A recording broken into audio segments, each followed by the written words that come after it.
qu'ils étaient tous les jours à l'écoute du prophète sallallahu alayhi wa sallam. Donc rien que ihfadillah yahfadka. Il lui a dit juste par après Allah d'alikum ihfadillah tajidhu tujahak. Shabab, combien de problèmes on n'a pas des fois dans notre vie? Combien de soucis des fois on n'a pas? Combien de situations des fois on lève les mains et on dit hasbunallah wa ni'mal wakil, la hawla wa la quwwata illa billah. Pourquoi on dit cette phrase? Il y a les jeunes, vous entendez souvent là. Ça aussi c'est une petite erreur. سمحوا لي احنا في الجاليه ديالنا حتى كنتعصبوا عاد كنقولوا لا حول ولا قوه الا بالله. هذه من علامات العصبيه ها صح؟ الانسان عاد كيتعصب تعصب، المهم عاد كيتعصب اش كيقول؟ لا حول ولا قوه الا بالله. هو العكس. هذه الجمله هذه ما شاء الله الذكر هذا ما كنقولوش فقط، ماشي ما كانش حتى نقولوا حنايا الاصل ديالو ماشي في حال العصب وكذا تعصبت على شي ولد على فلان علان. À la base, on nous apprend que cette phrase-là, la hawla wa la quwwata illa billah, c'est des fois même par rapport à une situation que tu voudrais faire ou qu'elle et tu n'y arrives pas. Ou bien même tu voudrais entamer quelque chose et tu peux aussi le dire. Parce que tu montres que justement il n'y a pas de force ou de capacité que si Allah subhanahu wa ta'ala te permet de faire quelque chose.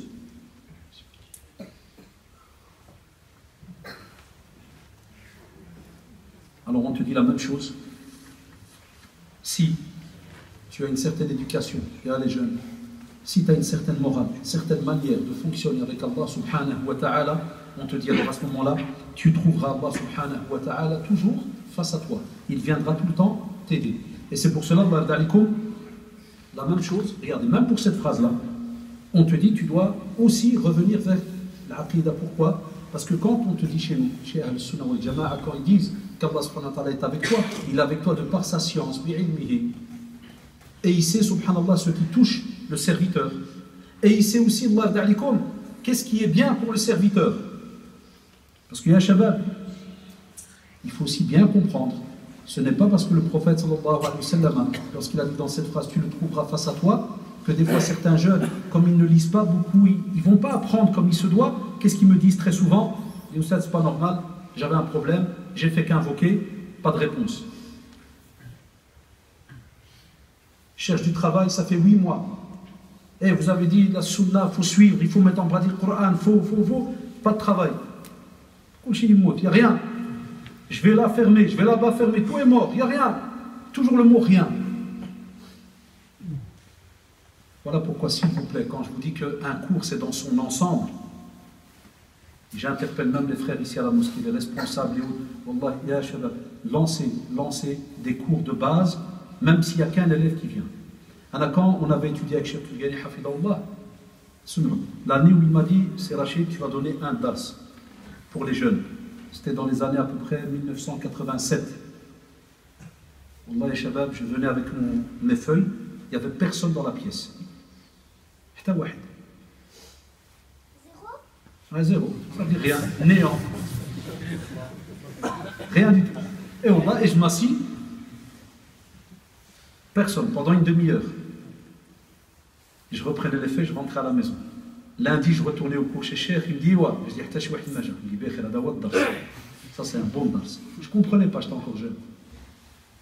La semaine d'après, personne, pendant comme ça 1 mois, rien. Puis petit à petit, 1. Même le 1 qui est venu, des fois après un quart d'heure, il me fait je peux rentrer. Je dis ouais, je ne veux pas t'attacher, pas. Alors je restais seul. Et puis petit à petit, ils sont revenus à 2, parce qu'ils voulaient rester, mais il y avait un deuxième. Puis les cours, machallah, ils ont commencé à grandir. Alors je vous parle maintenant, on donne cours à Bruxelles. J'ai 60 élèves taqriban chaque soir, lundi et mardi. Wallah, de 6h à 8h. Mara al-tafsir, mara al-sira, mara al-aqida, mara al-arba'in, 60 élèves, garçons et filles. Mais ça a pris combien d'années? Combien j'ai dit? 30 sana. 30 ans de patience. La même chose, on doit faire ça ici, dans ces régions à Liège. Et je profite, j'ai vu l'Ahmounir Hafidallah, la mosquée que j'ai connue, la mosquée de Mouahidillah, Hafidaka Simouni, je t'ai capté, Arjane Mhal Doulis, capté 3 secondes, Abnou, je ne l'ai pas vu depuis peut-être, je ne sais pas combien d'années. Taïb, je venais à Liège, Mouahidin, ça, combien d'années? Pour faire comprendre justement à nos jeunes qu'Allah subhanahu wa ta'ala, s'il ne te répond pas directement, c'est lui qui sait, subhanahu wa ta'ala. C'est pour ça, au fait, je crois que je vais vous rendre fou aujourd'hui. Pourquoi je vous dis qu'il faut étudier qui est Allah subhanahu wa ta'ala? Parce qu'un des noms d'Allah subhanahu wa ta'ala, c'est, par exemple, Al-Latifu.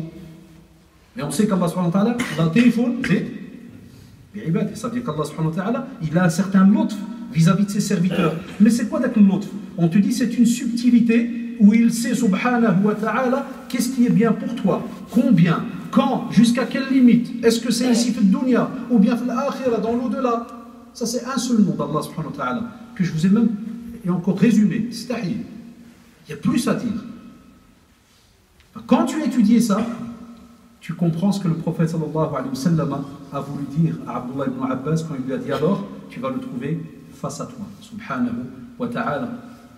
Parce que comme tu le connais et tu sais qui il est, subhanahu wa ta'ala, alors cher jeune, tu n'auras pas besoin d'aller vers, comme on l'a dit dans l'introduction, qu'Allah nous préserve, que ce soit le suicide ou arrêter la religion.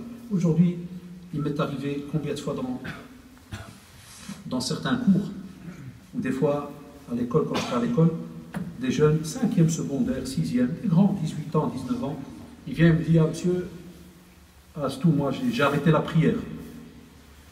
Masha'Allah, à l'âge, j'en ai marre. À l'âge, t'en as marre. Depuis 5 ans que je fais que doubler, refaire la classe, renvoyer, cadastre, tout. Moi, Allah, il m'aime pas, cadastre. Je dis, c'est bien, Masha'Allah, t'as bien fait. Ah, des fois, pour que certains te comprennent, tu dois faire le fou avec lui. Fais le fou avec lui. C'est ça la da'wah. Je lui dis, t'as bien fait, Mzian. C'est comme ça, il faut arrêter la prière. Tu l'arrêtes, il m'a dit, ouais. Puis il commence à me regarder bizarrement.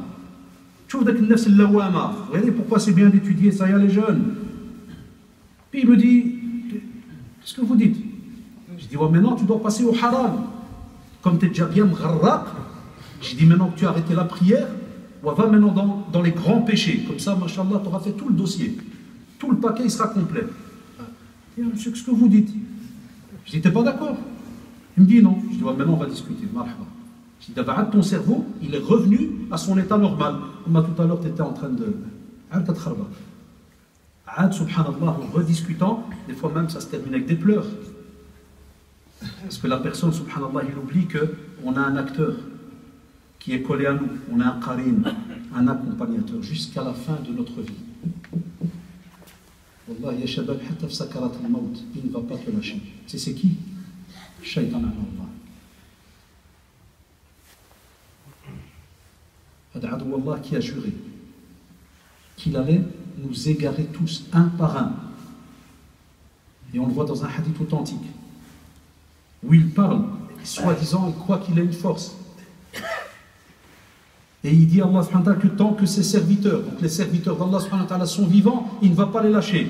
Il sera devant eux, derrière eux, il ne va pas les lâcher. Et on voit Allah subhanahu wa ta'ala qui lui répond que tant qu'ils se repentent, il leur pardonne. Et on va plus loin, même dans le Coran, il nous le rappelle, Inna ibadi, de nouveau certitude, sans discuter. Inna ibadi, il répond à qui? À Shaitan Allah. Laysa laka alayhim sultan. Parce que dès que il est en train de parler à quelqu'un, là, subhanahu wa ta'ala, à qui il répond? À Satan, Allah. Il lui dit, Inna ibadi, mes serviteurs. Shabab, il nous a appelés serviteurs.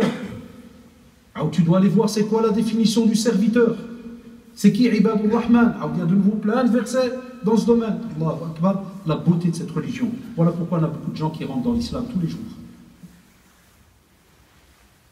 C'est immense. C'est une religion où tu peux étudier jusqu'à la fin de ta vie et tu n'as pas fini.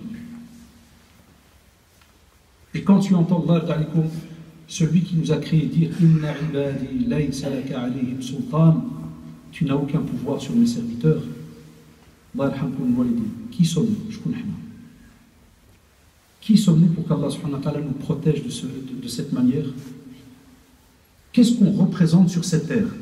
Prenez un être humain par rapport à tout ce qu'Allah a créé autour de nous. Qu'est-ce qu'on représente? Vous avez tous fait les cours de sciences à l'école, c'est juste. Cours de géographie, quand tu vois la taille de la cellule, ceci, cela. Quand tu vois même en géographie, quand on te montre les planètes. Quand tu vois toutes les planètes, vous avez déjà vu cette photo avec toutes les planètes. Et puis on te montre la Terre. C'est quoi la taille de la Terre? Qui a déjà vu ça sur une photo? Wallahi, même pas la taille d'une aiguille. Soit la tête de l'aiguille. La Terre, par rapport à tout ce qu'il y a autour de nous, c'est une des planètes la plus petite dans la création. Elle ne représente rien. Et imaginez l'être humain dedans. Encore moins que rien. Et Allah subhanahu wa ta'ala, il dit Inna ibadi. Allah nous a rattachés à lui subhanahu wa ta'ala. Et nous on est ingrats. On est zalimun li nafsihi. Comme l'a dit Allah subhanahu wa ta'ala, certains ils sont zalimun li nafsihi. C'est-à-dire des gens, ils sont injustes envers eux-mêmes. Les shabab, déjà pour le deuxième conseil, tu n'as pas le droit de faire donc n'importe quoi. Aussi, Allah ta'alikum, il lui a dit aussi,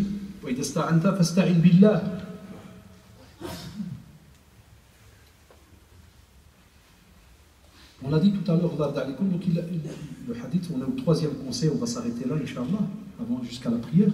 Il lui a dit, et si tu demandes de l'aide, demande d'abord de l'aide à qui? À Allah subhanahu wa ta'ala.